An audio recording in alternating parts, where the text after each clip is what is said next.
Hello, everyone.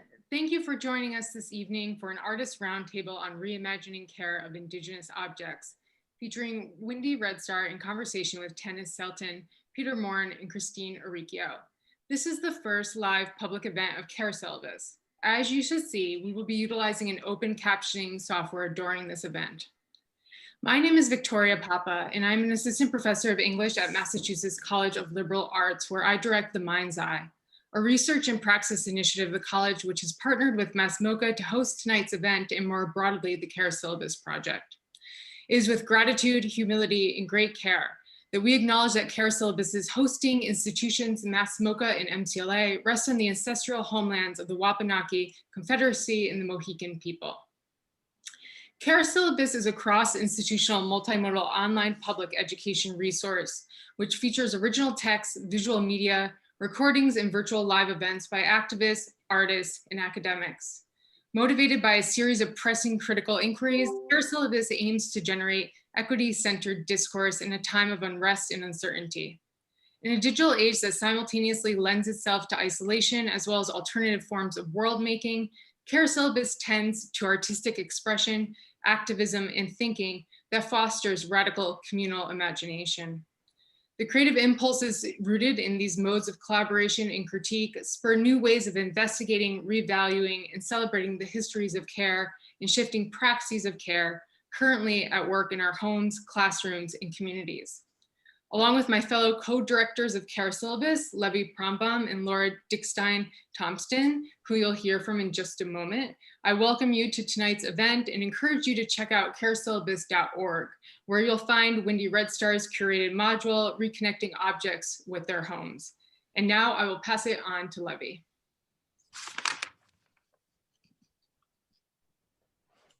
Thanks, Victoria, and welcome everyone to tonight's conversation. I'm Levy Prombom, an ACLS fellow at MASS MoCA, and I'm going to briefly introduce this roundtable's format and share a little bit more about the panelists who are joining us tonight. As part of this first CARE Syllabus module, Reconnecting Objects with Their Homes, Wendy Red Star imagined a space that would welcome the perspectives of Indigenous artists in wider conversations around the responsibilities and the practices of archives and museums that care for Indigenous culture.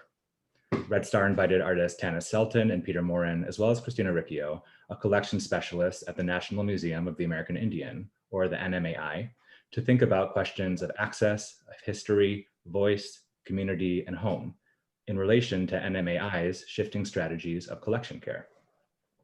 Red Star, who had previously spent time at NMAI through a Smithsonian Fellowship, connected each artist with Christine prior to our panel. Out of respect for the current COVID access restrictions, which limit physical visits right now, each artist met virtually with Christine, who was stationed at the museum's object housing facilities. Together, they viewed objects and artworks from their tribes and nations, and tonight, they're going to speak to Christine and to each other, presenting some highlights from those visits and addressing these larger questions along the way. Please feel free to submit questions and comments in the chat, and at the end of tonight's discussion, panelists will take some time to respond to them. This roundtable has been designed with a CARE framework in mind, both in its topic as well as its structure. Primarily, tonight is an invitation for interested members of our wider community to come and to listen to an actively unfolding discussion between artists and for artists about what it means to engage their heritage in the context of a colonial archive and amidst persisting settler colonial violence.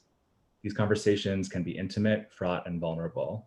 And at the same time, the insights and the questions that they raise insist on the transformative possibilities that emerge when we center artists' knowledge and experiences. So on behalf of our audience tonight, I want to offer our deepest thanks to Wendy, Tanis, Peter, and Christine for inviting us to listen in. I also want to share a bit more about each of our panel members. Artist Wendy Red Star works across disciplines to explore the intersections of Native American ideologies and colonialist structures, both historically and in contemporary society. Raised on the Abseliga or Crow Reservation in Montana, Red Star's work is informed both by her cultural heritage and her engagement with many forms of creative expression, including photography, sculpture, video, fiber arts, and performance. An avid researcher of archives and historical narratives, Red Star seeks to incorporate and recast her research, offering new and unexpected perspectives in her work. Intergenerational collaboration is integral to her practice, along with creating forums for the expression of Native women's voices in contemporary art. Tanis Selton is a multimedia artist and associate professor of art at Fairhaven College of Interdisciplinary Studies at Western Washington University. She earned her MFA from the University of Arizona and her BFA from the University of Alaska Fairbanks. Her politically charged, large-scale installations address issues of Western expansionism, cultural sovereignty, and identity, and the role that resources play in global aggression. Her wearable art serves as a form of reclamation, and it incites cultural continuity. Frequently, her work transforms customary styles of Tlingit heritage while maintaining elements that suggest a link to the past and a response to the present.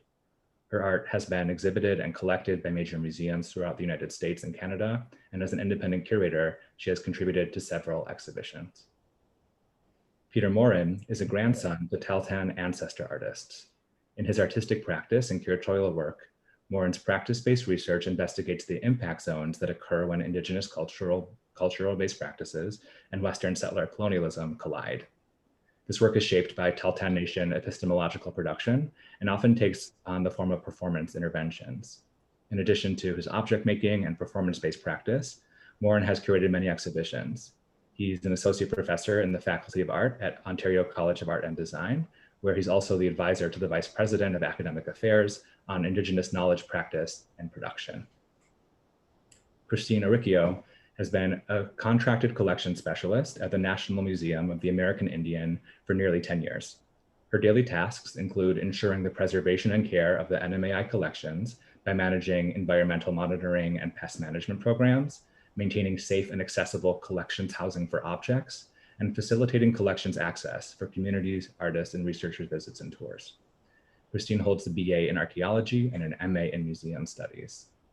I'd also like to introduce Laura Thompson from MASS MoCA to share a few more framing thoughts about tonight's roundtable. Thanks. Thanks, Levy. I'm Laura Dixteen Thompson, and I'm MASS MoCA's Director of Education as well as Curator of Kidspace. And I had the great pleasure of working with Wendy to curate her exhibition in Kidspace that's on view through June 2022, and then it will travel.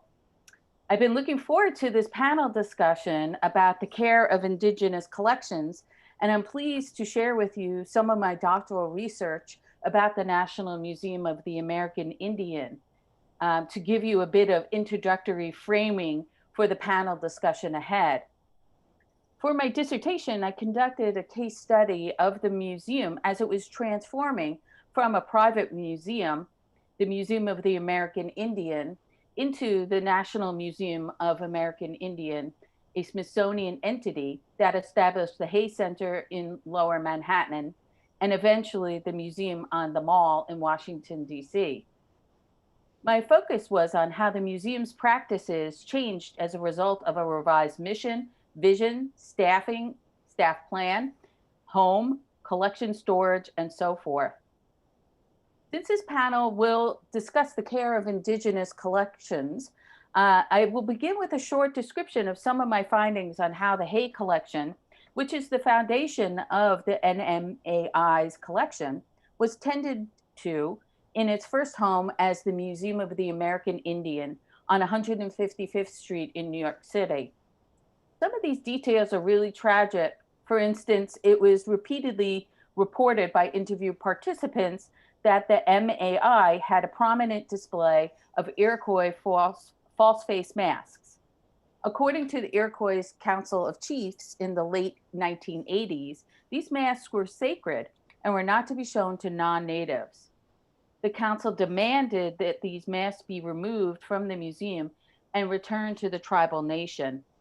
Ignoring the pleas of the chiefs, the masks were not removed from the display until the Smithsonian merger. Other instances of lack of sensitivity and knowledge are found in display cases chock full of artifacts with little interpretation, and there was little storage available. Note how haphazardly objects are stored in this vault on the left. Even in the display areas, drawers were filled with objects. In the image on the right of the East Hall from the 1920s, I was told not much had changed over the years in terms of display methodology. In the background of this image are clustered together artifacts such as spearheads, jars, weavings, baskets, and snowshoes. Above the traditional museum glass display cases were wooden canoes, and it was unclear how stable they were. Collecting and interpreting practices that showed the mass of an institution's material goods was typical of many 20th century museums. However, that does not excuse the lack of care for culture as made evident in these images. Being stored and displayed in such a confusing way could make it difficult to gain access to or to locate the objects and was potentially hazardous to the collection, promoting decay in an unstable environment. I'm sure Christine is cringing right now at the sight of this. There certainly was a need for change to salvage these great objects that had been collected by Hay, whose collecting practices might make another dissertation topic. For now, I wanted to make clear the important opportunity that the Smithsonian had in the 1990s to create a new home for these objects, beginning with the Hay Center at the U.S. Custom House in New York, and eventually leading to the opening of the main branch on the mall. In 1990, a new mission statement was adopted by the museum, defining the museum's vision and potential audience, goals for interpretive programs, and methodology for cultural interpretation. To recognize and affirm to Native communities and the non-Native public the historical and contemporary culture and cultural achievements of natives of the Western Hemisphere by advancing in consultation, collaboration, and cooperation with natives, knowledge and understanding of Native cultures, including art, history, and languages, and by recognizing the museum's special responsibility through innovative public programming, research, and collections to protect, support, and enhance the development, maintenance, and perpetuation of Native culture and community. The statement articulates a mission for CARE, a care of people, care for objects, care for heritage, for language, for cultures that have systematically been attempted to be erased, care for our cultural institutions' values and their promise to humanity to provide access and opportunities to learn about oneself and each other. This care is shown when Wendy can gain access to her family and tribal resources. This care is present even during a pandemic and civil unrest. And most recently, the white nationalist-led insurrection at the Capitol that is in close proximity to the NMAI, that even Christine was able to get access to collection materials in their storage facility in Maryland to share with Peter, Tanis, and Wendy. This care is given through acts of repatriation, providing tribal members opportunities to handle and use ceremonial objects, and ensuring that a safe storage system is in place to monitor the welfare of collection materials. Even the act of asking is one of care, asking Native people for information, for forgiveness, for participation. It comes down to a question of the genuine willingness of institutions in doing the work to repair the legacies of white supremacy, while also being humble, open entities that invite and learn from critique. The lessons that I learned from my doctoral work has influenced my work at MASS MoCA over the past 18 years, most especially my curatorial perspective. I see my work with artists and the community as an opportunity to learn, to share, and to give platform to the many different worldviews that are out there.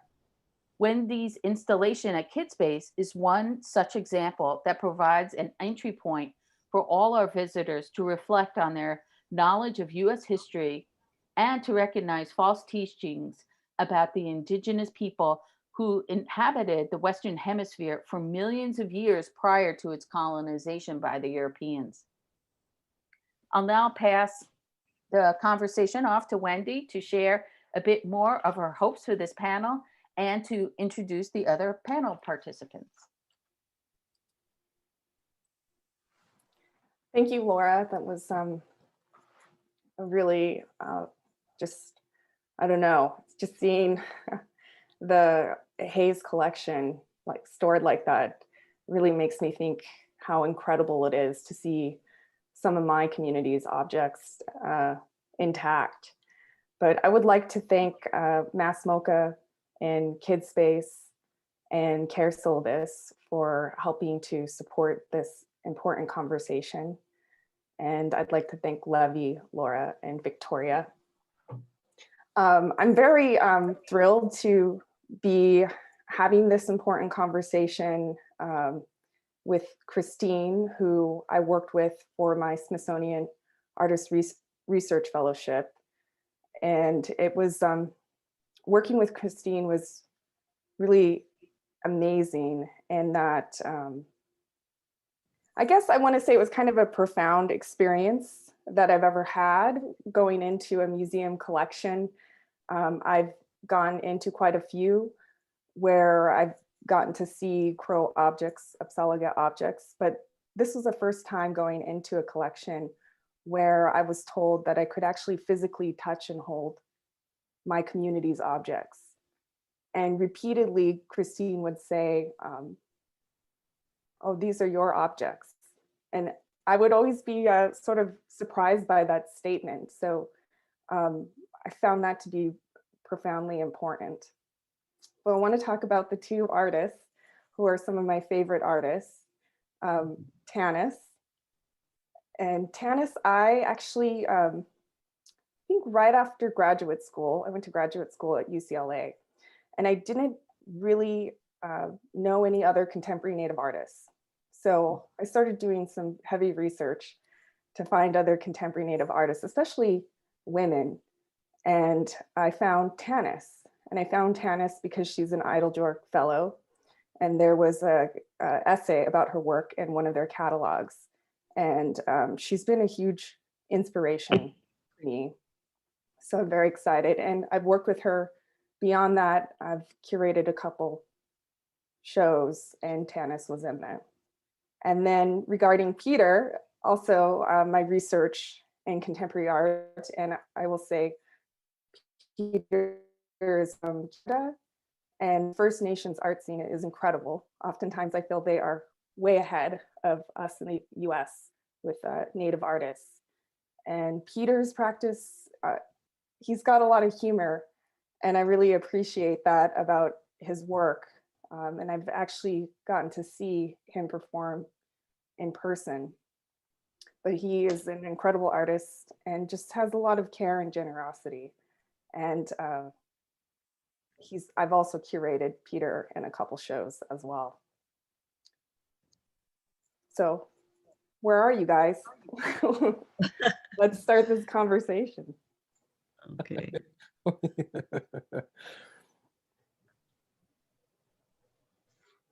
Am I there? Yes. Okay. So Me too. Am I there too? You are. I see. I don't see myself. Well, I think we could start with my virtual visit that I did with Christine. Okay, we'll just jump right into it then. First, I did want to introduce the NMAI a little bit further. Oh, yes. And the actual, the building that we've been hosting our visits in. Levy, can I have that slide, please? Thank you. So one of the topics that we're going to be focusing on is accessibility. And this is such a crucial part of collections care. And it's not just providing physical or digital access to the collections.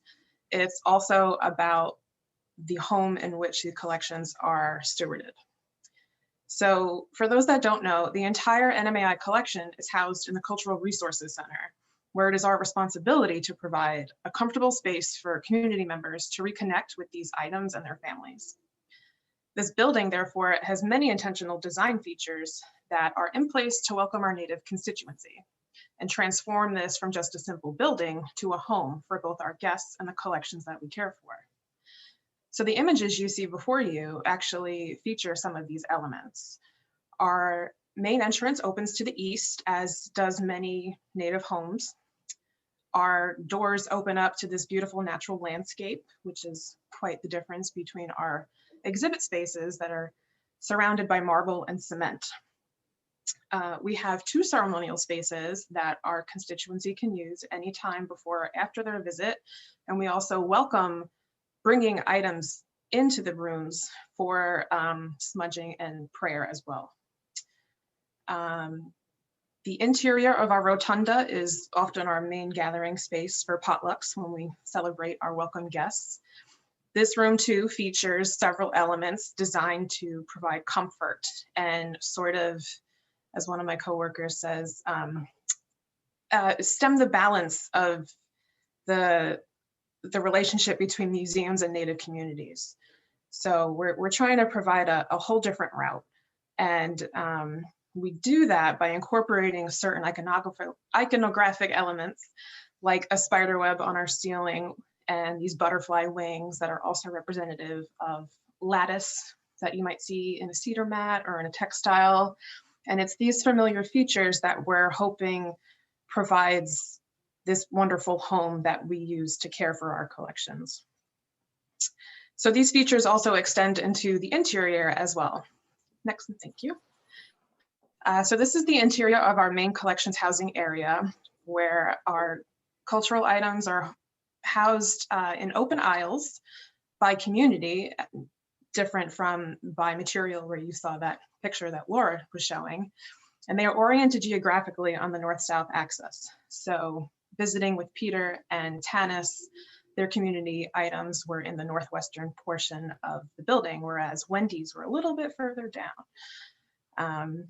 They have access to daylight so that they can see the changes of the seasons, the changes of the time of day. And they are cared for on a daily basis, even during a pandemic.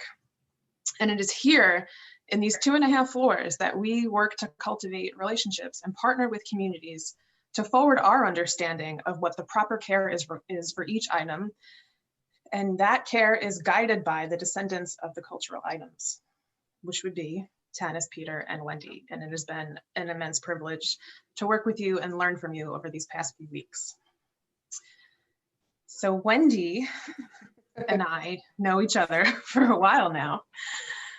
And we've had quite an exciting visit. So Wendy, reviewing our time together, 3 kind of things really stood out in my mind from your visit. And developing these powerful personal connections, finding that untold story in these complex dynamics, and sort of coming to terms with your personal history and the trauma associated with that. And this piece first that you have has an incredible story, and I'm so glad you chose it. Yeah, thank you. I was itching to go there, but it's so important to actually see the facility. I know we've all had our virtual visits, but I actually got to go there, and it's just as overwhelming, maybe more overwhelming, because not only are I'm able to see my objects, but I'm passing by so many other community objects and smells, and the sound of the building is also just kind of it's very intense. You feel like an enormity of I don't know, spirits, I would say. There's just so much history in that place. Yeah, what ended up happening for me is that my ancestors just started popping out left and right in my own personal genealogy. And one of the things that came up was my great-great-grandfather, Beartail, who I'm holding in this image. And I look very intense in that photo. There was a bear tusk necklace that is in the collection that he actually owned and wore. And so I had the opportunity to actually hold that. And it's an object that, for me personally, I've never seen any crows nowadays have anything similar to this. And frankly, seeing how many objects are in the crow collection? About 1,600. 1,600. I haven't seen a lot of the objects in the community that are at NMAI. So I would show these to my dad and he would say he's never seen anything like that. So that was something that was really surprising during the visit.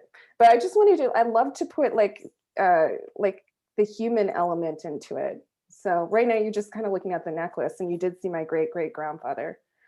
But this was the guy who was, how many objects did he end up collecting? Our total collection count today is about 826,000, of which he was about responsible for around 770,000, I would say. Are you kidding me? Oh, Mr. Hey, look at you. And then, so he had, like the way it worked, or I gather for my community, is he hired this guy here, William Wildschut, for shot, from 1917 to 1928. And he collected this necklace from my great-great-grandfather who sold it to him.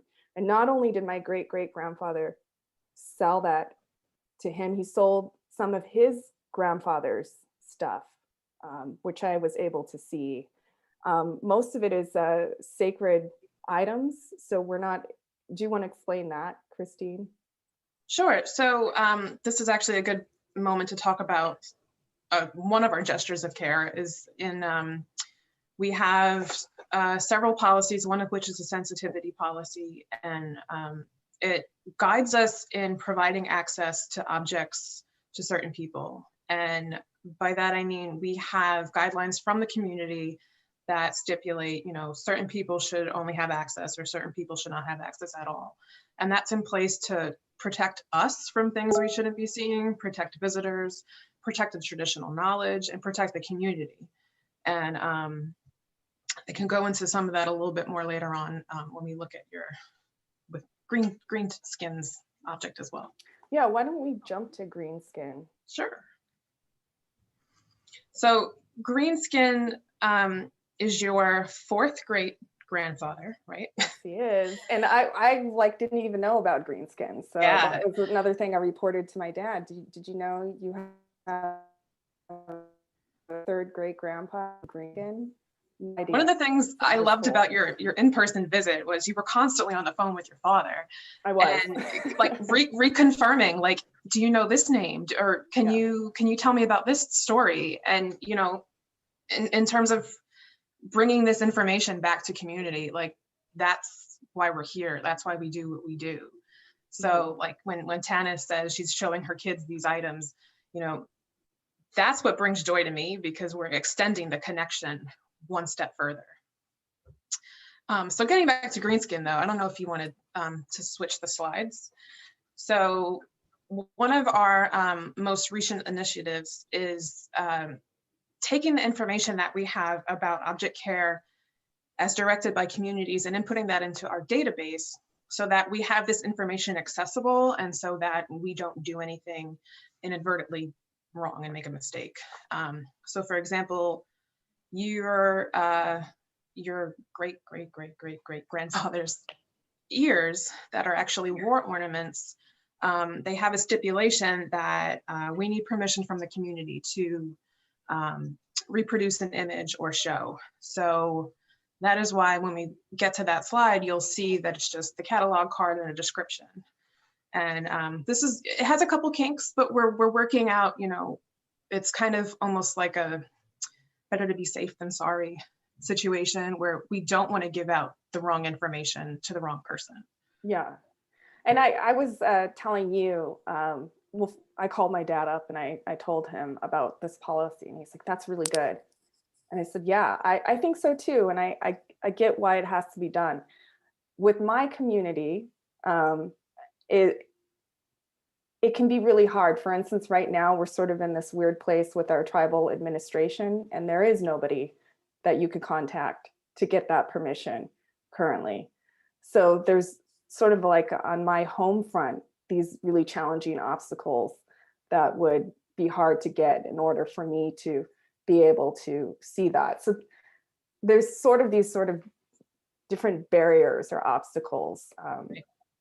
Oh, well, let me just explain this. So there's Beartail, and my father is holding an image at one of our huge cultural events. It's an annual cultural event called Crow Fair. And the Horn family, which we are related to on my dad's father's side, came to our camp with this photograph, and they gifted it to my dad. And it was a picture of Beartail, which would be his grandpa.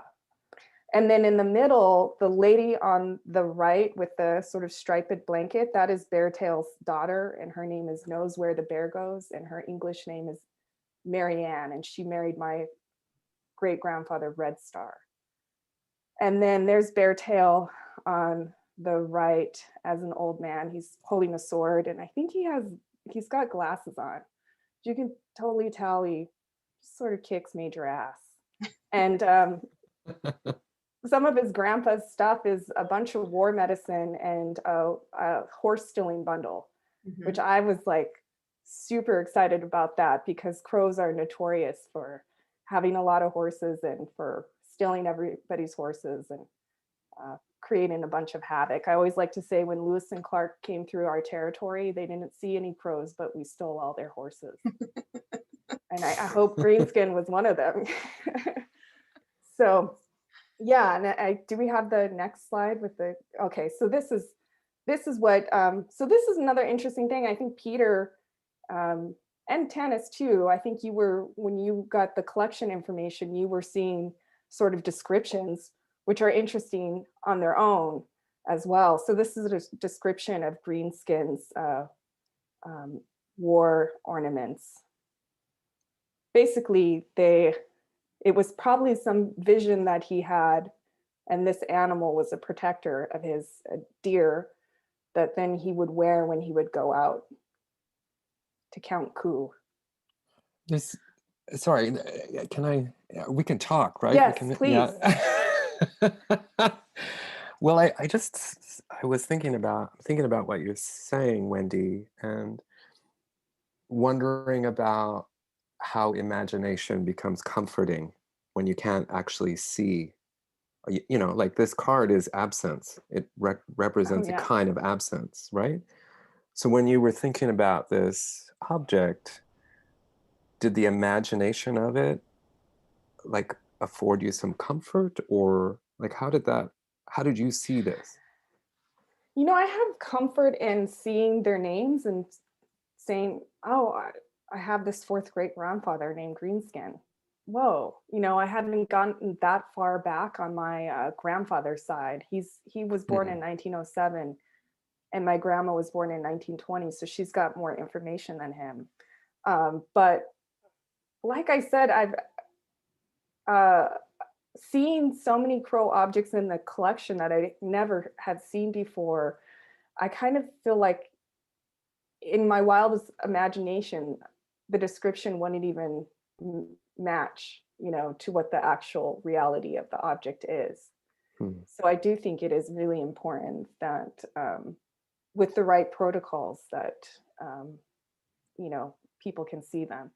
The other thing I wanted to say too is like, my family potentially could get these sacred objects back, and my father would be the next in line. He's the eldest. And Christine hooked me up with, what was the name of the person that you took for repatriation? I'm not sure who I introduced you to, but it was a man. Terry Snowball. Yes. And so I was given like a pamphlet and everything. And one of the things, and correct me if I'm wrong, that NMAI uses is ancestry.com, right? To do verification. And so I always sort of disregarded ancestry.com or was highly suspicious of it. And I still am, but I actually got an account, and I was very surprised with how far I could get on my native side. And they have death records, they have marriage records. So I was able to piece together at least to like my third on my grandfather's side and up to my fifth on my grandma's side. But what ancestry.com, and this is something that I wanted to kind of just put in NMAI's ear, and they might already know this, is that's just a Western biological record. And we have a clan system, and it's matrilineal. And all of my aunts are considered my moms, and all my uncles are considered my fathers, and their children are my brothers and sisters. And so there's a whole different recognition of what kinship means. And yeah, I know it's just trying to streamline it for everybody, but I don't know. I just wanted to put that out there as a thing, a challenge that I've been sort of confronting. So yeah, these objects are biologically directly related, but there's so many objects there that are probably pagan, which is my clan, which I would have a different sort of kinship relationship to those objects. All the really beautiful ones are pagan. But anyways, I just wanted to finish this little story. So this guy, he's actually born in Holland, and he ran a cigarette factory for a while. And he went between England and Germany. He was married in England. And then he ended up, I don't even know why he ended up in Billings, Montana, which is just sort of right off the boundaries of our reservation, in 1917. And he became obsessed with the crows and purchased a bunch of bundles, so much that we gave him a crow name. I don't know how to say it in Crow, but we called him the bundle buyer. And he found a market for it, which was this guy. And he bought up all the bundles. And then he hired him as a field person from 1922 to 1928. And this is what I find so important, is figuring out who these non-people, like non-tribal members are, that are associated with these collections. And in the case of Wild Shoot, there are so many interesting letters back and forth to Hay. And I just wanted to read a little bit of this. It's Wild Shoot asking for more money to buy material objects from the crow. And he's asking Hay. He says, and this is December 16th, 1925. I only asked for $200 or $300, although I am satisfied that if I went after material, I could buy probably a great deal more at present, the Indians all being hard up and willing to sell. And that really struck me, because it's so, like, such a disregard to why my people would be hard up. We're hard up because of you, William. And hey, you know, that's why. So in a way, when I look at these objects and I know my great-great-grandfather sold them, I'm emotional about it. Because to me, when I get to see those objects, I know that they are incredibly crucial to our identity and who we are. And to have them sell it just makes me really sad in a way. Sorry, I got emotional there. But yeah, just the gravity of that is pretty profound. We touched upon this in Peter's visit as well as Tanis's visit, that the necessity to sell your livelihood to survive, to trade in your cultural identity for a few dollars. I think we all were like, you know, what was going on? How could this have happened? How did you get to the point where you're literally giving up what you make money with for more money?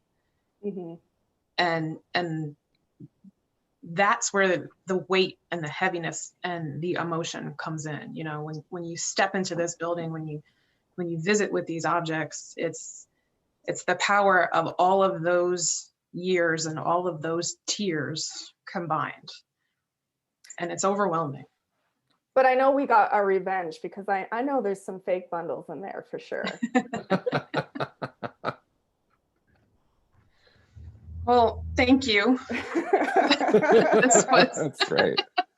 I need to move on to Tanis, but we'll circle back at the end. All right. Well, I want to thank Christine and Levy and definitely Wendy for inviting me and having me participate in this as well. It's going to be life-changing. So I'll try not to let my emotions boil over. So Christine sent me images of so many pieces. It was definitely overwhelming. So I had to step back and think about what I was going to prioritize with this. And so what I decided it would be, of course, that it would be important to prioritize my great-grandmother, Mary Berries of Dry Bay, and my great-grandfather, Wilson Berries of Cluckwan, and check in through these items to see perhaps what kind of lifestyle they led. So what's interesting is that my great-grandfather, Wilson Berries, was a trader between Cluckwan and Dry Bay, which is the northern part of Southeast Alaska. And he trekked to Yakutat and Dry Bay and fell in love with my great-grandmother. And she was born in 1880, and they eloped back to Cluckwan. And so that's where their children, of course, were born, and my mother and her siblings. So I always connected strongly with Cluckwan, but through the viewing of these items and looking at some resources, I've gained a stronger understanding of her life and of the stories that I've been told that really connect to place, to Dry Bay. And to introduce myself, I'm Tanis Maria Sechtin.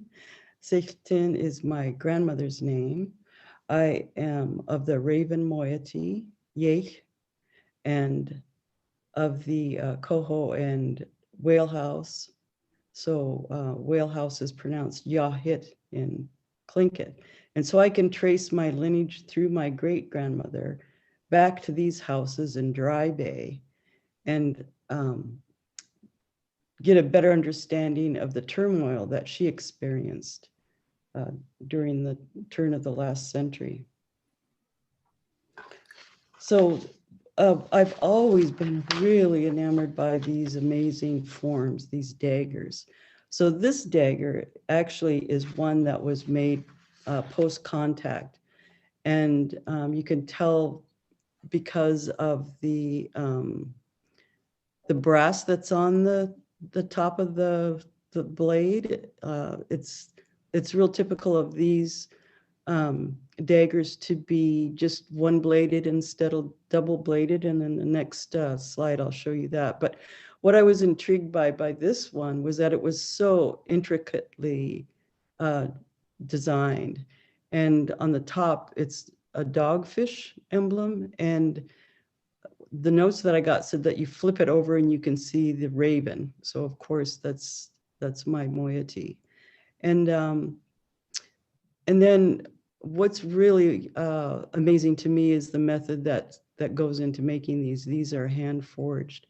And then Christine showed me the ridge in the middle has been inlaid with brass. So there's a pretty interesting connection in the early 1900s when Indigenous peoples in that area were participating in workshops and learning how to do chasing and repoussé. And I don't see chasing and repoussé here. It's really important to see that that this form of knife also was, our dagger was made pre-contact, and I'm referring to the ridge in the middle. So the next dagger is one that I just love. It's and I've seen several of these as well in the collection. So this is the typical old style dagger, which is has a double blade. And Christine was so good to help and having me really appreciate what it is. So I had her hold it, and she thought that perhaps it weighed 5 pounds, so it's pretty hefty, and it's 25 inches long.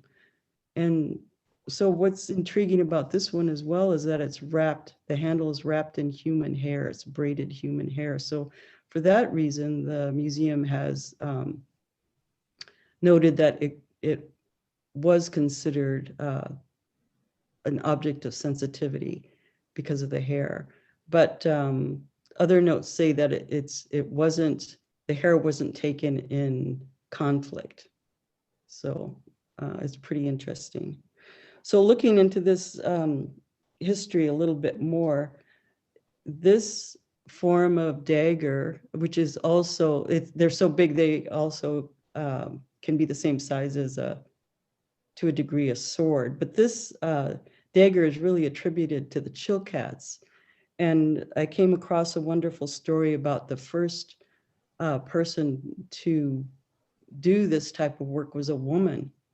And she was from originally the Chilkat area. And some people say that she was from Haines or the Chilkoot area. But what's interesting is that the legend talks about how this woman forged this iron knife out of a meteorite. And one of these daggers was owned by a shaman. And whenever it was introduced during ceremony, it was honored and called the dagger that fell from the sky, which is pretty cool. And so scientifically, it's been proven that there were daggers made from meteorites. So her name, and here she's in this, one of the stories, she is noted that she's from Klukwan. And her name is, and I won't be able to pronounce it properly, but her name is Shukasaka. It's spelled Shukasaka. And so I'm really excited about this. So the names of these are pretty interesting. So the one that I was talking about that belonged to a shaman, it was also called the shaman's thrust, which is pretty exciting. But I love these. They're aesthetically beautiful. They're so powerful. And to me, they could be used as a metaphor of resistance. But this one, let's see, I don't think I have the date on this one, has copper, not shields, but copper ends on the blades, which means that this was sheet metal, copper sheet metal that was most likely gained from trade post-contact. And so let's see, let's go to the next slide. So my mother was a weaver of Chilkat blankets, and she really didn't begin doing this work until after I was grown and left home. But I've always been really intrigued by them. These are real unique blankets to the Chilkats and other indigenous peoples of the coast. And the reason why I wanted to look at this shoulder bag is because it was obvious that it was part of a Chilkat blanket. And during ceremony, a lot of times, a person of nobility would honor a guest from an opposite moiety and give them a part of a Chilkat blanket, which just blows me away because a blanket takes 18 months to weave, and it's woven by hand, it's hand dyed, it's made of mountain goat's wool and cedar. So those two elements are twined together. And the designs are usually made by men, and they were pre-contact painted on cedar slats, so the women would follow the design. So at any rate, I've been really interested in looking at, taking a closer look at objects that came from Chilkat blankets. So the shoulder bag has been bound in red cloth. It could be trade cloth or a trade blanket, and then decorated with little white beads. And you open it up and you can see where the weft and the warp have been bound, but they're still visible. I just wonder what it would take to cut one of those apart. I loved this. Also, go ahead. I loved this aha moment that you had when I opened it and you realized it was a part of a Chilkat blanket. It, you know, that gave me chills. Yeah. No pun intended. And we talked a lot about ways of knowing, and you gaining this knowledge from your grandmother and then from your mother, and having that be passed along to you. And it was such an honor for you to share this with me. Oh, well, thank you for being so accommodating and helping me. I kept saying to Christine, thank you, thank you. And she'd say thanks back.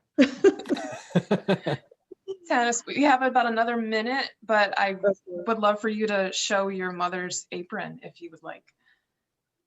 Okay.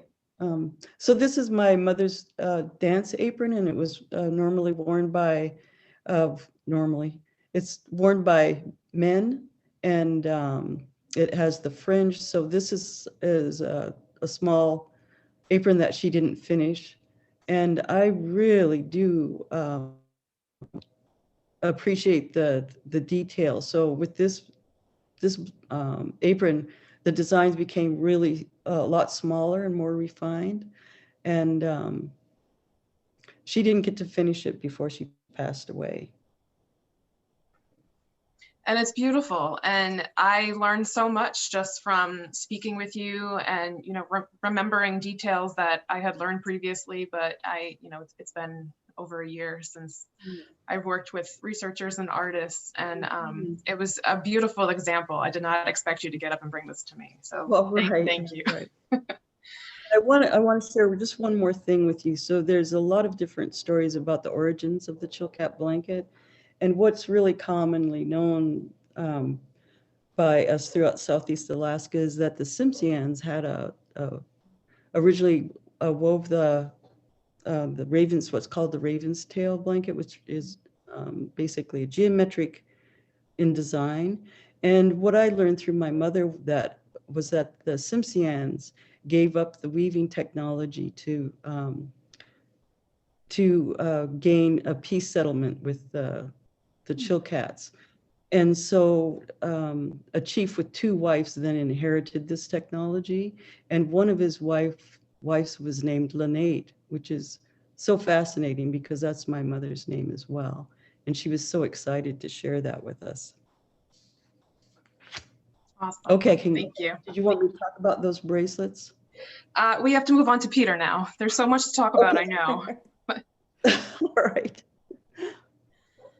Peter. My turn. Your turn. Peter, I gotta tell the world, you had me in tears several times during our visit, talking about having a higher purpose, being here with me, visiting with these items, being there for a reason, and then just being potentially the first person in a very long time from your community to visit with them. And the idea of how old these items are and what would your art look like 100 years from now. Those 3 things really just stuck with me. And I'm excited for you to share about your experience. Wow. I feel overwhelmed, actually. Yeah. So, and I decided I'm going to hold this eagle feather that my friend Laura Hine gave me, just to help out, just because I need some help. And I wanted to also start by saying, Tanis, I could listen to you talk for hours and hours and hours. Thank you so much for sharing that information with us and just speaking from your heart. Wendy. I've got the hide scraper I'm holding on to. Yeah, you already know. Christine, you were standing with me, standing with our community, and you were the body that and the hands that lifted up our ancestor artists. And that's I just feel very moved by that generosity that you shared with me.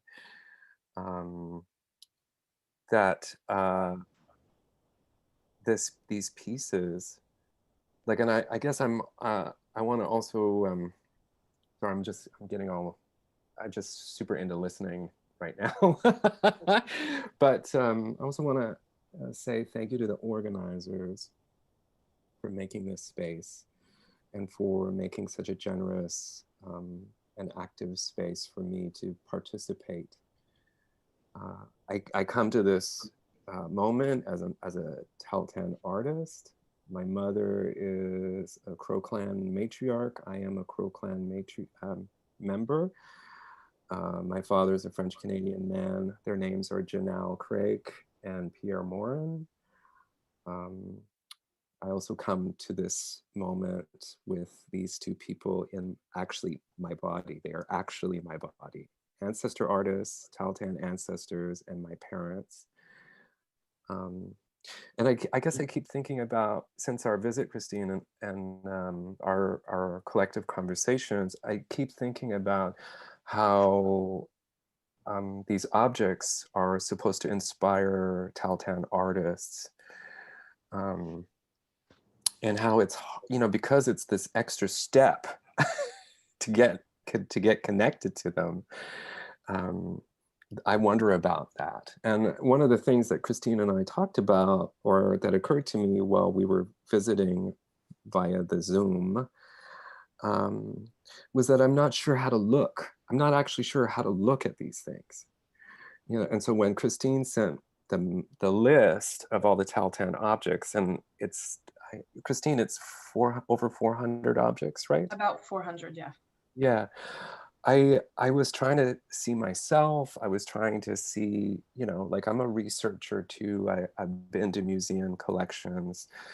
I was trying to see something of myself reflected. And I'm just really stuck on that as well. Like, because I am these artists are me. So I should be able to see myself there. And the only way to get myself through the list was to look for weird things, like the things that maybe potentially were unimaginable by this Tahltan body, who is also informed by the experience of colonization and genocide by the Canadian government. It's a very interesting, complex space, right? And I guess that it is important to acknowledge that there's this, as we were all talking in our prep meetings for this moment, to talk about the trauma, like to negotiate the trauma of the loss of these things. And then I guess it's also easy to go to a place of sadness, and it's easy to go to a place of anger. And I wonder about that ease, because why do we need to go to those specific places in order to feel like we are allowed to be in our bodies while we're looking at these things? And what you have there in front of you, like, this was another important moment for me, shared with you, Christine, because I didn't realize how important this device is. And I've tattooed it on as you can see in the image, I've tattooed this specific device on my body. I consider it a Tahltan art making tool, not dissimilar to a paintbrush. In the language, it's called Tugadi. I just learned that 5 years ago. And the artists who employed this tool use it to flesh, and I call it flesh, but they're scraping the membrane off any of the animal hides in preparation for making clothing, shoes, shelter, packing utensils. And we're there, and like, Christine, you turned it over. It was just like it's decorated in the round, like it's articulated in the round. Like, that's my, art school training, right? In the round. But it never occurred to me how important this was. This is the device that makes everything. And we were kind of joking because we're talking about it's the front leg of a moose, right? It's the shin bone of a moose. And I know that because elders from my community have shared that with me. Penny Louie is one of the elders who has been instrumental in the revitalization of moose hide tanning and technologies in our community. And I know this because of Doug Smarch, Klingit, guy from Teslin, and the joke was that he says the moose is like the grocery store for our people.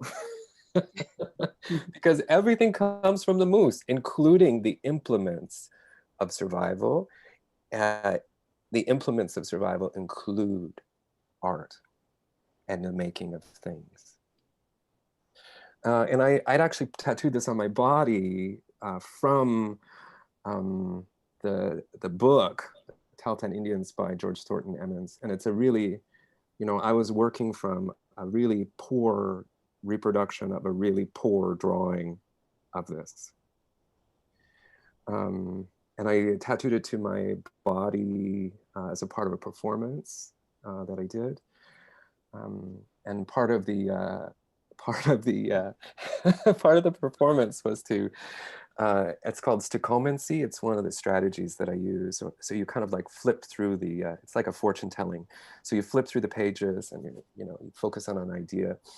And in the book, you are going to open to the random page with the answer. So in the performance, I opened to the random page where George Thornton Emmons, who is our, it's a kind of like a version of the bundle buyer, but not really. In that page that I flipped to, George Thornton Emmons wrote that there is no redeemable quality or characteristic of Tahltan Nation artwork. Yeah. He clearly had no sense. It's true. No taste. But I am so excited about the future possibility of getting another tattoo of this from the photographs that Christine sent me. Let's flip to another slide. Oh yes, this thing, and I think this is part of the reason why I was asking Wendy the question about imagining. Like I couldn't even imagine this, and like I was saying before, like, I am a direct descendant of these ancestor artists. These are the people who are making things for me. I am in communication with them. This is such an incredible work. It's a rattle. And we were talking, right, Christine? And it was like, well, it looks like it goes on the wrist. Mm-hmm. It looks like that it's probably two. There's two versions. Two. You got two. If you're lucky, you have two hands. Or, that's not the way to say that. If you have two hands, you have two. Yeah. Each one of those, the noise makers, are bones, and each one of the bones has markings all the way around. And until this moment, with Christine and Wendy and Tanis and the folks here, I didn't understand that was a part of, like, in the round, three sides, four sides, was an aesthetic, a Tahltan Nation aesthetic, until this moment. And I was telling Christine that I had made a version of this rattle just by chance. I was following my, Western culture calls it intuition, right? But, for the rest of us in the world, we think of it maybe like ancestors are talking to us. And I followed my ancestor voice, and I made this rattle, which was of singular parts sewn together on strings. And there was something about it that felt too powerful. So we used them. I was working with a group of folks in Banff, at the Banff Center. And after the performance, I took apart all of them except for one. And now I see this, and I'm like, the rattle felt overwhelming I realize now that the rattle felt overwhelming to me. because I didn't know why. And now, thanks to this moment, I see why. All right, let's look at the last slide. Let's look at the last cell. Okay. You know, and there's this thing here too, which is like, it's so hard to not honor the complexities here, you know, like how we come to this work, how we come to this moment, how I've only seen images of these in that book, and they're poor representations. There's also, there's a collection called Strangers from the North. And it was Athabascan material culture objects put on by the Museum of History in Canada. So Peter, who are the strangers? Oh, that's me. So terrible. I am the stranger. Actually, the wayfaring stranger, or the I guess that, you know, that'll be my new performance persona.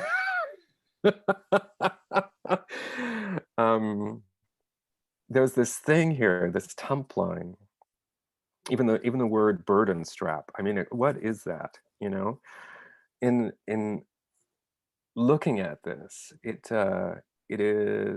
helps the hunter and the folks who are carrying the meat back to the community. So it's a really huge thing. It's the value of this is so important. And until I looked at it with Christine, I didn't realize that it was 3 pieces sewn together. You know, like that's crazy skill, right? And then we turned it over. We were shocked. It's just like, what? And on the outside, because the first side is the side that touches your skin. That makes the most sense. Because if you're going to carry a quarter leg of a moose a long distance, you want to have some softness. We flipped it over, and you can see there in the one image, that is a little bone that was made by the maker, potentially the maker of this. And that bone keeps the tump line from folding in on itself. And I didn't know that it had that. I knew from that George Thornton Emmons book that there was this thing, this bone, but I didn't know that you could see it. I thought it was sewn into and hidden into the shape of the leather, the skin. And there are 2 of these things, right? And they are exceptional.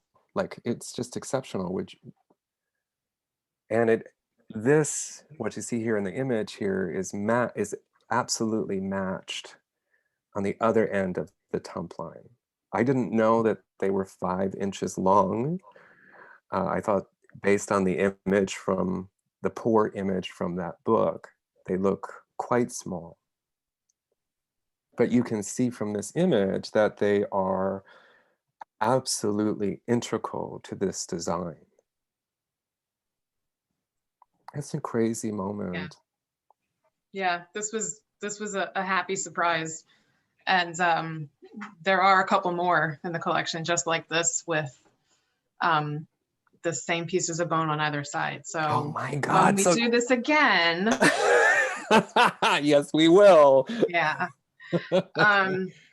Again, working with the 3 of you has been such an honor and a privilege, and I'm excited for these relationships to keep going forward and to host more visits and hopefully have you one day in person in the collection. Levy popped on. I want to say, Wendy, Peter, and Tanis, thank you so much for giving us insight into these visits and for sharing these incredible objects and stories with us. This has been a joy of a discussion to listen to. So thank you. We have time for one or maybe two questions, but one really fascinating comment and question that came from an audience member in the chat is the following. They say, I'm struck by the question of knowing or not knowing how to look at something and how that relates to approaching family histories, each other, and ourselves. How might we approach objects that feel less connected? Maybe they lack traceable familial connections or contextualization, objects that arrive on the periphery of our expectation or field of vision. I just have to say, because yeah, when Peter was talking about that seeing thing, and like I said, it's incredibly overwhelming. It's interesting to hear Tanis and Peter, who haven't visited in person, and they're just overwhelmed by the document that Christine sent us. So Christine sent us each all the objects that are connected to our communities in a Word document. And what I found is I'm just like, there's a desperation to see it all. Like, I want to see it all. And my first visit was to see it all. But there's also a frustration knowing that I'm not seeing it all. And then things will sort of pop up that I'm like, damn, it was right there and I saw it. I just didn't have, I just wasn't quite there yet, and sitting with it. And that's something that I run into constantly. And I think that's why it's so important for an institution to be open to community members. That's the only way the institution is going to get the correct knowledge as well. So there's that. And then the other thing I just wanted to say is that I found that I had to come to looking at these objects with no ego, because every time I had a little bit of ego, I was totally put in my place. I had to have humility and an open mind.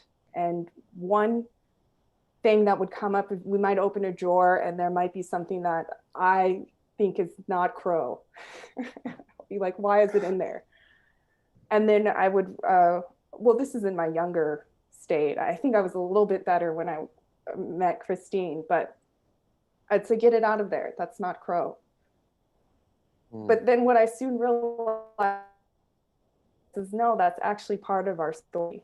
So there's so many scenarios to why that object would be in there. It could be just a human error, but it could be that we did have that object and maybe it wasn't a trade. And when the collector or bundle buyer came, we're like, here's this object. But that's part of a fuller story to those pieces. But I guess I just wanted to share that about the seeing.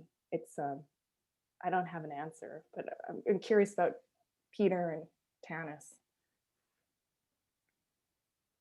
Well, I came to this with a lot of weight. It's like, as an Indigenous person alive today, we carry a lot. And in looking at these amazing objects that are out of context, we have to really hold it together to build the context, not only for ourselves, but for our children and our community, and do it with dedication and great commitment. But it's a lot to carry. So for the longest time, I avoided it. And now Wendy's put me in the middle of it. I would say it's a new beginning. And I do have to approach all of this with an open mind, the researching that I do, and make sure that I read between the lines and check in with people at home, and embrace those things that I don't know, like those amazing wings, the regalia that Christine showed me that came from Yakutat, that are owl wings, and on the outside they're designed in feathers, and then on the inside it's chilkat, but they're owned by Haidas. And in my mind, I was thinking they can't have that, like Wendy. But then I realized, yes, Haidas really probably did live with us in Yakutat and Dry Bay. So thanks for the challenge. I'm like, if it's really beautiful, it's ours. That is true. If it's really beautiful, it's ours. I guess I've been really thinking about that, because one of the first questions, Wendy, you asked the group was, what's next? What do we do next? You know, like, and I think the natural answer, maybe, I don't know, the word natural is a weird word, especially in that sentence, but is to make more stuff, right? But then I'm like, lately I've been thinking, I don't even know, you know, these things were removed, you know, stolen or bought or traded out, right? And I don't even know how to look at them. And I've been trained, right? We've been trained to, I think that's part of what I was trying to say earlier, is like we go to these comfortable places because we have these histories of experience of these feelings or whatever, or however it manifests itself. But like, imagine I'm a young artist and an elder artist hands me this. That person might be there to help me to develop how to look. And I mean, I work at an art school, right? And, you know, and part of what we're doing there, or part of what I'm trying to contribute to that community, is how to look with care, how to look with decolonizing eyes. Anyway, I'm gonna carry that forward. How do we look at these things?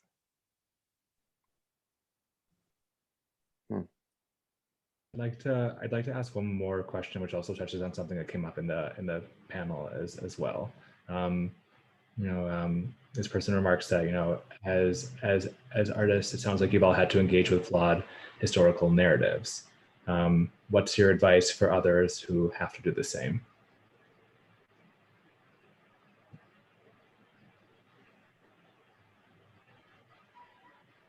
Well, I guess I could start. I think that early on when I was doing my installations, it was my goal to rewrite flawed history. My audience was mainstream, non-native audience, and I hope that my art would be able to educate the viewer. And to a degree, that didn't happen. So what's the question? What's your advice for others who will or who are also engaging flawed historical narratives? Oh, I see. Okay. Well, I think another example I can provide is that I was really inspired by Chicano artists who did talk about their history and their struggles, and it seemed really empowering to me. So I think for a viewer who wants to understand the power of this a little bit better is to make sure that you provide yourself a context and also ask a lot of questions and not assume that it's just an item in and of itself. Mm-hmm. Yeah, I think context is everything. And you know, for me, I think that's why it's so important, not just, you know, the Crow objects, but who donated them, or who collected them, and what time was that, and what was happening in the US at that time, and what was happening to my community at that time. And that makes me feel so much more grounded in it, because I could come from my own experience and just make a ton of assumptions. But just having that kind of information helps me have empathy for the situation. So I think that's important. And like I said, having having just a really open mind and always asking questions. If I could jump in, sorry. Oh, I think that's it. where, as a cultural caretaker, as a steward, that's where our responsibility comes in. And, you know, we're not going to rewrite that history, but it's our job to correct it. And it's our job to find the context, to work with the communities, to look through the archives, to find the story that's missing and try to piece together what we can so that these objects have meaning.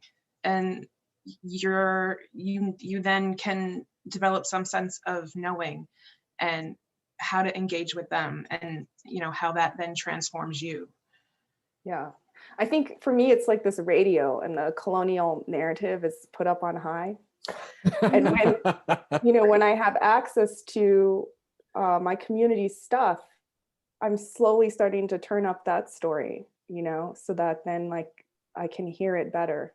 And so it's just so wonderful to have Peter and Tanis here so I can hear their story turned up a little bit louder too. And hopefully our volume gets higher, I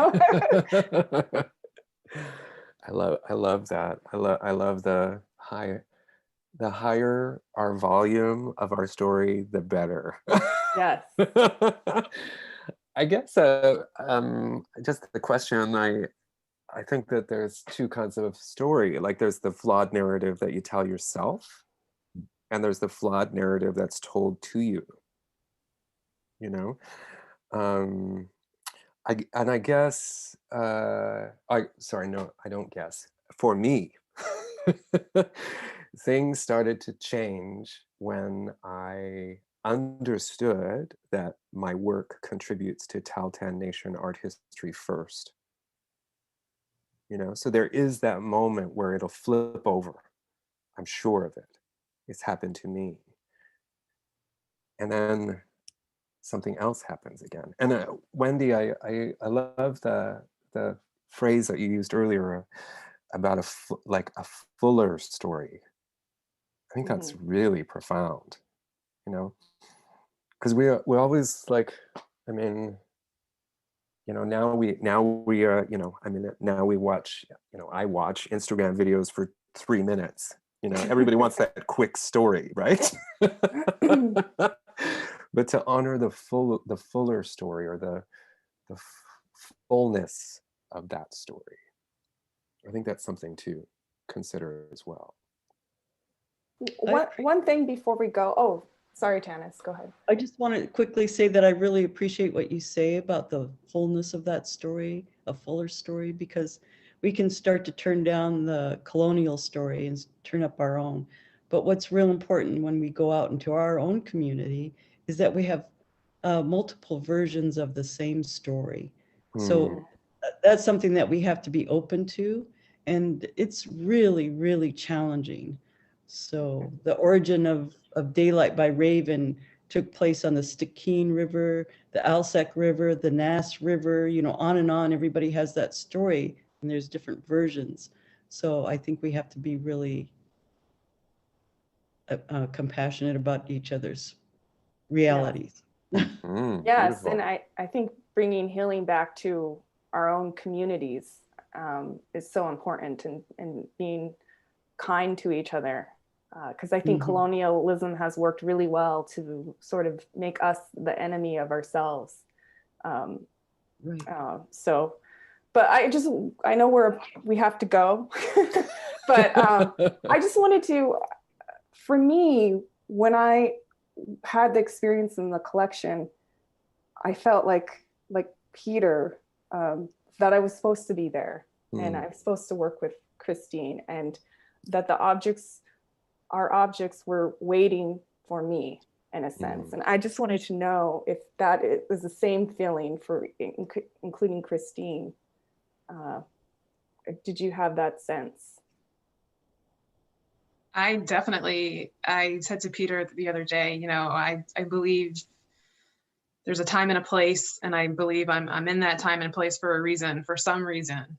And Wendy, I met you almost 2.5 years ago, and we've become good friends since then. And, you know, I think here's now where that relationship grows. And now I'm meeting Peter and Tanis, and we're just going to continue this because we're going to do more of these sessions. And yeah, I think that I was supposed to meet you. I was supposed to be doing this with you. And I'm supposed to now continue this in this tradition, in this, you know, current world where people can't travel right now. And these objects are starving for some family love. And this is how we can do that. So yeah, this transformation is just going to push us further into developing more relationships. And I will continue to believe that I'm supposed to be working with who I'm working with, and forever grateful for it.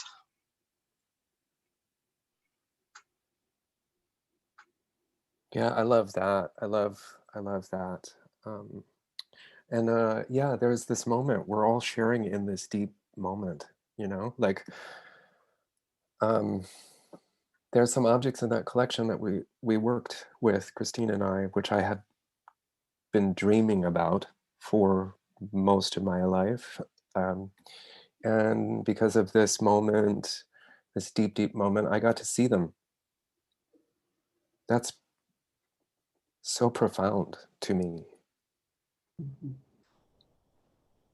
Yes, I agree. The experience is amazing.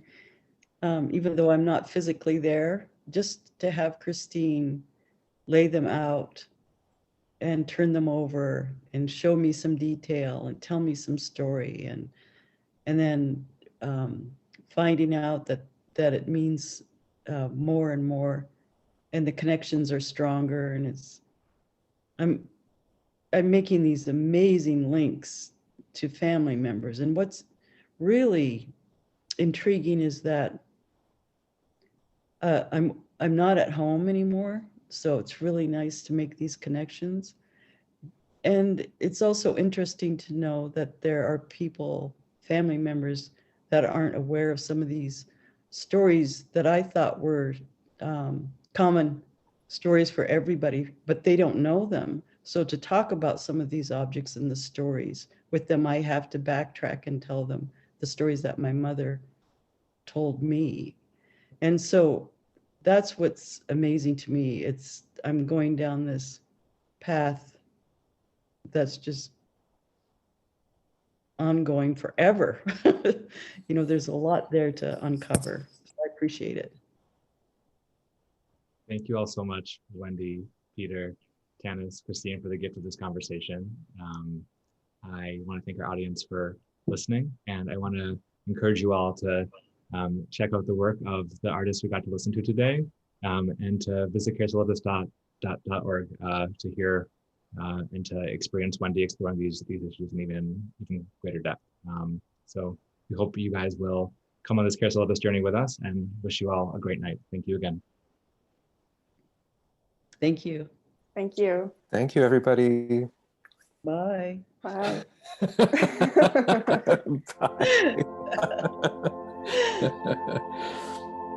All right.